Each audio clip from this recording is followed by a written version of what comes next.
ਅਗਲੀ ਖਬਰ ਦੇ ਵੱਲ ਵਧੀਏ ਤੇ ਰੁਖ ਕਰੀਏ ਇਜ਼ਰਾਈਲ ਫਿਲਸਤੀਨ ਝਗੜੇ ਦਾ। ਇਹ ਝਗੜਾ ਕਾਫੀ ਦੇਰ ਤੋਂ ਚੱਲਦਾ ਆ ਰਿਹਾ ਤੇ ਲੰਘੇ ਦਿਨਾਂ ਦੇ ਵਿੱਚ ਜਿਵੇਂ ਆਪਾਂ ਖਬਰਾਂ ਸਾਂਝੀਆਂ ਕੀਤੀਆਂ ਕਿ ਇਜ਼ਰਾਈਲ ਨੇ ਕਈ ਇਲਾਕਿਆਂ ਦੇ ਵਿੱਚ ਮਿਲਟਰੀ ਰੇਡ ਕੀਤੀਆਂ ਸੀਗੀਆਂ ਤੇ ਉਹਨਾਂ ਵੈਸਟ ਬੈਂਕ ਦੇ ਵਿੱਚ ਖਾਸ ਕਰਕੇ ਤਾਂ ਇੱਥੇ ਮਿਲਟਰੀ ਰੇਡ ਦੇ ਵਿੱਚ ਕਈ ਲੋਕ ਮਾਰੇ ਗਏ ਸਨ। ਬਾਜ਼ਾਰਾਂ ਦੇ ਵਿੱਚ ਬਿਲਡਿੰਗਾਂ ਦੇ ਟੁਕੜੇ ਜਾਂ ਲੋਕਾਂ ਦੀਆਂ ਲਾਸ਼ਾਂ ਦੇ ਟੁਕੜੇ ਜਿਹੜੇ ਆ ਉਹ ਇਹਨਾਂ ਅਟੈਕਸ ਤੋਂ ਬਾਅਦ ਦੇਖੇ ਜਾ ਸਕਦੇ ਸੀਗੇ। ਹੁਣ ਇੱਕ ਖਬਰ ਜਿਹੜੀ ਆ ਉਹ ਵੈਸਟ ਬੈਂਕ ਤੋਂ ਹੀ ਆ ਰਹੀ ਹੈ ਕਿ ਨੇਬਲਸ ਜਿਹੜਾ ਇਲਾਕਾ ਵਾ, ਨੇਬਲਸ ਸ਼ਹਿਰ ਦੇ ਵਿੱਚ ਇੱਥੇ ਕਿਹਾ ਗਿਆ ਹੈ ਕਿ ਜਿਹੜਾ 2 ਜਿਹੜੇ ਫਿਲਸਤੀਨੀ ਆਰਮਡ ਸੀਗੇ, ਹਥਿਆਰਬੰਦ ਜਿਹੜੇ ਨੌਜਵਾਨ ਸੀਗੇ, ਉਹਨਾਂ ਨੂੰ ਹੁਣ ਜਿਹੜੇ ਇਜ਼ਰਾਈਲੀ ਆਰਮੀ ਨੇ ਮਾਰ ਦਿੱਤਾ ਹੈ। ਪਤਾ ਲੱਗਿਆ ਕਿ ਸ਼ਿਨ ਬੇਟ ਜਿਹੜੇ ਇੱਥੋਂ ਦੀ ਸਿਕਿਉਰਿਟੀ ਏਜੰਸੀ ਦੇ ਮੇਨ ਸਪੋਕਸਮੈਨ ਨੇ, ਉਹਨਾਂ ਨੇ ਕਿਹਾ ਕਿ ਖੈਰੀ ਸ਼ਹੀਨ ਜਿਹੜਾ ਕਿ 34 ਸਾਲ ਦਾ ਹੈ, ਹਮਜ਼ਾ ਮਕਬੂਲ ਜਿਹੜਾ ਕਿ 32 ਸਾਲ ਦਾ ਹੈ। ਇਹਨਾਂ ਨੇ ਇੱਕ ਅਟੈਕ ਕੀਤਾ ਸੀ ਲੰਘੇ ਦਿਨੀ ਸਮਾਲ ਸਮਾਰਟੀਅਨ ਕਮਿਊਨਿਟੀ ਦੇ ਵਿੱਚ, ਨੇਬਲਸ ਦੇ ਇਲਾਕਿਆਂ ਦੇ ਵਿੱਚ, ਖਾਸ ਕਰਕੇ ਜਿੱਥੇ ਜਿਊਸ਼ ਜਿਹੜੀ ਕਮਿਊਨਿਟੀ ਜ਼ਿਆਦਾ ਰਹਿੰਦੀ ਹੈ ਤੇ ਇਜ਼ਰਾਈਲ ਦੀ ਜਿਹੜੀ ਆਰਮੀ ਆ ਉਹਦੇ ਤੇ ਵੀ ਇਹਨਾਂ ਦਾ ਜਿੰਨੇ ਹਮਲੇ ਹੋਏ ਨੇ ਪਿਛਲੇ ਦਿਨਾਂ ਦੇ ਵਿੱਚ, ਇਹਨਾਂ ਦੋਵਾਂ ਦਾ ਹੱਥ ਮੰਨਿਆ ਜਾਂਦਾ ਸੀ, ਖੈਰੀ ਸ਼ਹੀਨ ਤੇ ਹਮਜ਼ਾ ਮਕਬੂਲ ਦਾ। ਤਾਂ ਉਹਨੇ ਕਿਹਾ ਕਿ ਹੁਣ ਜਿਹੜੀਆਂ ਤਾਜ਼ਾ ਨੇਬਲਸ ਦੇ ਵਿੱਚ ਅਸੀਂ ਝੜਪਾਂ ਹੋਈਆਂ ਸੀਗੀਆਂ ਤੇ ਅਸੀਂ ਰੇਡ ਕੀਤੀ ਸੀ, ਉੱਥੇ ਇਹ ਦੋਨੇ ਜਿਹੜੇ ਆ ਉਹ ਮਾਰੇ ਗਏ ਨੇ। ਇਹ ਦੋਨੇ ਆਪਣੇ ਹਥਿਆਰਾਂ ਨੂੰ, ਆਪਣੇ ਜਿਹੜੇ ਹੋਰ ਪਲਾਨ ਸੀਗੇ ਉਹਨਾਂ ਨੂੰ ਐਗਜ਼ੀਕਿਊਟ ਕਰਨ ਦੇ ਵਿੱਚ ਲੱਗੇ ਹੋਏ ਸੀ, ਪੂਰੀ ਤਿਆਰੀ ਕਰ ਰਹੇ ਸੀਗੇ। ਜਦੋਂ ਇਹਨਾਂ ਤੇ ਰੇਡ ਹੋਈ ਤੇ ਇਹਨਾਂ ਨੇ ਮੂਹਰੋਂ ਜਿਹੜੇ ਆ ਉਹ ਜਿਵੇਂ ਗੋਲੀਆਂ ਚਲਾਈਆਂ ਜਾਂ ਮੋੜਵਾਂ ਜਵਾਬ ਦਿੱਤਾ ਗਿਆ ਫਿਰ ਇਜ਼ਰਾਈਲੀ ਆਰਮੀ ਵੱਲੋਂ ਵੀ, ਤਾਂ ਉੱਥੇ ਹੋਰ ਜਿਹੜੀ ਆਰਮੀ ਸੱਦ ਕੇ ਇਹਨਾਂ ਨੂੰ ਦੋਨਾਂ ਨੂੰ ਮਾਰ ਦਿੱਤਾ ਗਿਆ। ਇੱਥੇ ਆਪਾਂ ਇੱਕ ਗੱਲ ਜਿਹੜੀ ਆ ਉਹ ਜ਼ਰੂਰ ਕਲੀਅਰ ਕਰਦੇ ਚੱਲੀਏ ਕਿ ਜਿਹੜਾ ਫਿਲਸਤੀਨੀ ਹੈ, ਜਿਹੜੇ ਹਥਿਆਰਬੰਦ ਲੜਾਕੇ ਜਿਹੜੇ ਲੜਦੇ ਨੇ, ਉਹਨਾਂ ਨੂੰ ਬਹੁਤੀਆਂ ਅਖਬਾਰਾਂ ਜਿਹੜੀਆਂ ਨੇ, ਜਿਹੜੀਆਂ ਖਾਸ ਕਰਕੇ ਇਜ਼ਰਾਈਲ ਪੱਖੀ ਨੇ, ਉਹ ਅੱਤਵਾਦੀ ਦੱਸਦੀਆਂ ਨੇ। ਜਦ ਕਿ ਫਿਲਸਤੀਨੀਆਂ ਦਾ, ਜੇ ਤੁਸੀਂ ਇਸ ਝਗੜੇ ਦੀ ਹਿਸਟਰੀ ਦੇ ਵਿੱਚ ਜਾਓਗੇ, ਜੇ ਇਤਿਹਾਸ ਦੇ ਵਿੱਚ ਜਾਓਗੇ, ਤਾਂ ਅਸਲ ਦੇ ਵਿੱਚ ਉਹ ਜ਼ੁਲਮ ਦੇ ਸ਼ਿਕਾਰ ਲੋਕ ਨੇ। ਇਸੇ ਕਰਕੇ ਜਿਹੜੇ ਸਿਆਣੇ ਲੋਕ ਨੇ ਉਹ ਕਹਿੰਦੇ ਨੇ ਕਿ ਹਿਸਟਰੀ 2 ਤਰੀਕਿਆਂ ਨਾਲ ਲਿਖੀ ਜਾਂਦੀ ਹੈ। ਇੱਕ ਜਿਹੜੀ ਹਾਕਮ ਧਿਰ ਹੁੰਦੀ ਹੈ ਉਹ ਹਿਸਟਰੀ ਲਿਖਦੀ ਹੈ ਤੇ ਇੱਕ ਜਿਹੜੀ ਵਿਕਟਮ ਧਿਰ ਹੁੰਦੀ ਹੈ ਉਹ ਹਿਸਟਰੀ ਲਿਖਦੀ ਹੈ। ਬਹੁਤੀ ਵਾਰ ਜਿਹੜਾ ਹਾਕਮ ਧਿਰ ਦਾ ਨੈਰੇਟਿਵ ਹੈ ਉਹ ਦੂਜੀਆਂ ਚੀਜ਼ਾਂ ਉੱਤੇ ਭਾਰੂ ਪੈ ਜਾਂਦਾ ਹੈ।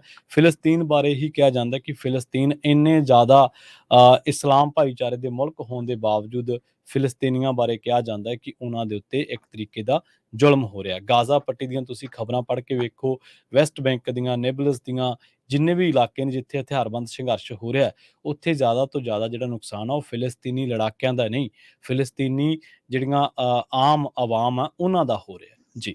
ਜੀ। ਅਗਲੀ ਖਬਰ ਦੇ ਵੱਲ ਵਧੀਏ ਤੇ ਰੁਖ ਕਰੀਏ ਇਜ਼ਰਾਈਲ ਫਿਲਸਤੀਨ ਝਗੜੇ ਦਾ। ਇਹ ਝਗੜਾ ਕਾਫੀ ਦੇਰ ਤੋਂ ਚੱਲਦਾ ਆ ਰਿਹਾ ਤੇ ਲੰਘੇ ਦਿਨਾਂ ਦੇ ਵਿੱਚ ਜਿਵੇਂ ਆਪਾਂ ਖਬਰਾਂ ਸਾਂਝੀਆਂ ਕੀਤੀਆਂ ਕਿ ਇਜ਼ਰਾਈਲ ਨੇ ਕਈ ਇਲਾਕਿਆਂ ਦੇ ਵਿੱਚ ਮਿਲਟਰੀ ਰੇਡ ਕੀਤੀਆਂ ਸੀਗੀਆਂ ਤੇ ਉਹਨਾਂ ਵੈਸਟ ਬੈਂਕ ਦੇ ਵਿੱਚ ਖਾਸ ਕਰਕੇ ਤਾਂ ਇੱਥੇ ਮਿਲਟਰੀ ਰੇਡ ਦੇ ਵਿੱਚ ਕਈ ਲੋਕ ਮਾਰੇ ਗਏ ਸਨ। ਬਾਜ਼ਾਰਾਂ ਦੇ ਵਿੱਚ ਬਿਲਡਿੰਗਾਂ ਦੇ ਟੁਕੜੇ ਜਾਂ ਲੋਕਾਂ ਦੀਆਂ ਲਾਸ਼ਾਂ ਦੇ ਟੁਕੜੇ ਜਿਹੜੇ ਆ ਉਹ ਇਹਨਾਂ ਅਟੈਕਸ ਤੋਂ ਬਾਅਦ ਦੇਖੇ ਜਾ ਸਕਦੇ ਸੀਗੇ। ਹੁਣ ਇੱਕ ਖਬਰ ਜਿਹੜੀ ਆ ਉਹ ਵੈਸਟ ਬੈਂਕ ਤੋਂ ਹੀ ਆ ਰਹੀ ਹੈ ਕਿ ਨੇਬਲਸ ਜਿਹੜਾ ਇਲਾਕਾ ਵਾ, ਨੇਬਲਸ ਸ਼ਹਿਰ ਦੇ ਵਿੱਚ ਇੱਥੇ ਕਿਹਾ ਗਿਆ ਹੈ ਕਿ ਜਿਹੜਾ 2 ਜਿਹੜੇ ਫਿਲਸਤੀਨੀ ਆਰਮਡ ਸੀਗੇ, ਹਥਿਆਰਬੰਦ ਜਿਹੜੇ ਨੌਜਵਾਨ ਸੀਗੇ, ਉਹਨਾਂ ਨੂੰ ਹੁਣ ਜਿਹੜੇ ਇਜ਼ਰਾਈਲੀ ਆਰਮੀ ਨੇ ਮਾਰ ਦਿੱਤਾ ਹੈ। ਪਤਾ ਲੱਗਿਆ ਕਿ ਸ਼ਿਨ ਬੇਟ ਜਿਹੜੇ ਇੱਥੋਂ ਦੀ ਸਿਕਿਉਰਿਟੀ ਏਜੰਸੀ ਦੇ ਮੇਨ ਸਪੋਕਸਮੈਨ ਨੇ, ਉਹਨਾਂ ਨੇ ਕਿਹਾ ਕਿ ਖੈਰੀ ਸ਼ਹੀਨ ਜਿਹੜਾ ਕਿ 34 ਸਾਲ ਦਾ ਹੈ, ਹਮਜ਼ਾ ਮਕਬੂਲ ਜਿਹੜਾ ਕਿ 32 ਸਾਲ ਦਾ ਹੈ। ਇਹਨਾਂ ਨੇ ਇੱਕ ਅਟੈਕ ਕੀਤਾ ਸੀ ਲੰਘੇ ਦਿਨੀ ਸਮਾਲ ਸਮਾਰਟੀਅਨ ਕਮਿਊਨਿਟੀ ਦੇ ਵਿੱਚ, ਨੇਬਲਸ ਦੇ ਇਲਾਕਿਆਂ ਦੇ ਵਿੱਚ, ਖਾਸ ਕਰਕੇ ਜਿੱਥੇ ਜਿਊਸ਼ ਜਿਹੜੀ ਕਮਿਊਨਿਟੀ ਜ਼ਿਆਦਾ ਰਹਿੰਦੀ ਹੈ ਤੇ ਇਜ਼ਰਾਈਲ ਦੀ ਜਿਹੜੀ ਆਰਮੀ ਆ ਉਹਦੇ ਤੇ ਵੀ ਇਹਨਾਂ ਦਾ ਜਿੰਨੇ ਹਮਲੇ ਹੋਏ ਨੇ ਪਿਛਲੇ ਦਿਨਾਂ ਦੇ ਵਿੱਚ, ਇਹਨਾਂ ਦੋਵਾਂ ਦਾ ਹੱਥ ਮੰਨਿਆ ਜਾਂਦਾ ਸੀ, ਖੈਰੀ ਸ਼ਹੀਨ ਤੇ ਹਮਜ਼ਾ ਮਕਬੂਲ ਦਾ। ਤਾਂ ਉਹਨੇ ਕਿਹਾ ਕਿ ਹੁਣ ਜਿਹੜੀਆਂ ਤਾਜ਼ਾ ਨੇਬਲਸ ਦੇ ਵਿੱਚ ਅਸੀਂ ਝੜਪਾਂ ਹੋਈਆਂ ਸੀਗੀਆਂ ਤੇ ਅਸੀਂ ਰੇਡ ਕੀਤੀ ਸੀ, ਉੱਥੇ ਇਹ ਦੋਨੇ ਜਿਹੜੇ ਆ ਉਹ ਮਾਰੇ ਗਏ ਨੇ। ਇਹ ਦੋਨੇ ਆਪਣੇ ਹਥਿਆਰਾਂ ਨੂੰ, ਆਪਣੇ ਜਿਹੜੇ ਹੋਰ ਪਲਾਨ ਸੀਗੇ ਉਹਨਾਂ ਨੂੰ ਐਗਜ਼ੀਕਿਊਟ ਕਰਨ ਦੇ ਵਿੱਚ ਲੱਗੇ ਹੋਏ ਸੀ, ਪੂਰੀ ਤਿਆਰੀ ਕਰ ਰਹੇ ਸੀਗੇ।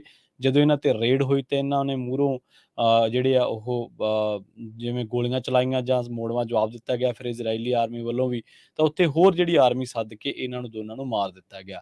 ਇੱਥੇ ਆਪਾਂ ਇੱਕ ਗੱਲ ਜਿਹੜੀ ਆ ਉਹ ਜ਼ਰੂਰ ਕਲੀਅਰ ਕਰਦੇ ਚੱਲੀਏ ਕਿ ਜਿਹੜਾ ਫਿਲਸਤੀਨੀ ਹੈ, ਜਿਹੜੇ ਹਥਿਆਰਬੰਦ ਲੜਾਕੇ ਜਿਹੜੇ ਲੜਦੇ ਨੇ, ਉਹਨਾਂ ਨੂੰ ਬਹੁਤੀਆਂ ਅਖਬਾਰਾਂ ਜਿਹੜੀਆਂ ਨੇ, ਜਿਹੜੀਆਂ ਖਾਸ ਕਰਕੇ ਇਜ਼ਰਾਈਲ ਪੱਖੀ ਨੇ, ਉਹ ਅੱਤਵਾਦੀ ਦੱਸਦੀਆਂ ਨੇ। ਜਦ ਕਿ ਫਿਲਸਤੀਨੀਆਂ ਦਾ, ਜੇ ਤੁਸੀਂ ਇਸ ਝਗੜੇ ਦੀ ਹਿਸਟਰੀ ਦੇ ਵਿੱਚ ਜਾਓਗੇ, ਜੇ ਇਤਿਹਾਸ ਦੇ ਵਿੱਚ ਜਾਓਗੇ ਤਾਂ ਅਸਲ ਦੇ ਵਿੱਚ ਉਹ ਜ਼ੁਲਮ ਦੇ ਸ਼ਿਕਾਰ ਲੋਕ ਨੇ। ਇਸੇ ਕਰਕੇ ਜਿਹੜੇ ਸਿਆਣੇ ਲੋਕ ਨੇ ਉਹ ਕਹਿੰਦੇ ਨੇ ਕਿ ਹਿਸਟਰੀ 2 ਤਰੀਕਿਆਂ ਨਾਲ ਲਿਖੀ ਜਾਂਦੀ ਹੈ।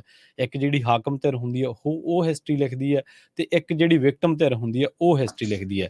ਬਹੁਤੀ ਵਾਰ ਜਿਹੜਾ ਹਾਕਮ ਧਿਰ ਦਾ ਨੈਰੇਟਿਵ ਹੈ ਉਹ ਦੂਜੀਆਂ ਚੀਜ਼ਾਂ ਉੱਤੇ ਭਾਰੂ ਪੈ ਜਾਂਦਾ ਹੈ। ਫਿਲਸਤੀਨ ਬਾਰੇ ਹੀ ਕਿਹਾ ਜਾਂਦਾ ਕਿ ਫਿਲਸਤੀਨ ਇੰਨੇ ਜ਼ਿਆਦਾ ਇਸਲਾਮ ਭਾਈਚਾਰੇ ਦੇ ਮੁਲਕ ਹੋਣ ਦੇ ਬਾਵਜੂਦ ਫਿਲਸਤੀਨੀਆਂ ਬਾਰੇ ਕਿਹਾ ਜਾਂਦਾ ਹੈ ਕਿ ਉਹਨਾਂ ਦੇ ਉੱਤੇ ਇੱਕ ਤਰੀਕੇ ਦਾ ਜ਼ੁਲਮ ਹੋ ਰਿਹਾ। ਗਾਜ਼ਾ ਪੱਟੀ ਦੀਆਂ ਤੁਸੀਂ ਖਬਰਾਂ ਪੜ੍ਹ ਕੇ ਵੇਖੋ, ਵੈਸਟ ਬੈਂਕ ਦੀਆਂ, ਨੇਬਲਸ ਦੀਆਂ, ਜਿੰਨੇ ਵੀ ਇਲਾਕੇ ਨੇ ਜਿੱਥੇ ਹਥਿਆਰਬੰਦ ਸੰਘਰਸ਼ ਹੋ ਰਿਹਾ, ਉੱਥੇ ਜ਼ਿਆਦਾ ਤੋਂ ਜ਼ਿਆਦਾ ਜਿਹੜਾ ਨੁਕਸਾਨ ਆ ਉਹ ਫਿਲਸਤੀਨੀ ਲੜਾਕਿਆਂ ਦਾ ਨਹੀਂ, ਫਿਲਸਤੀਨੀ ਜਿਹੜੀਆਂ ਆਮ ਆਵਾਮ ਆ ਉਹਨਾਂ ਦਾ ਹੋ ਰਿਹਾ। ਜੀ। ਜੀ।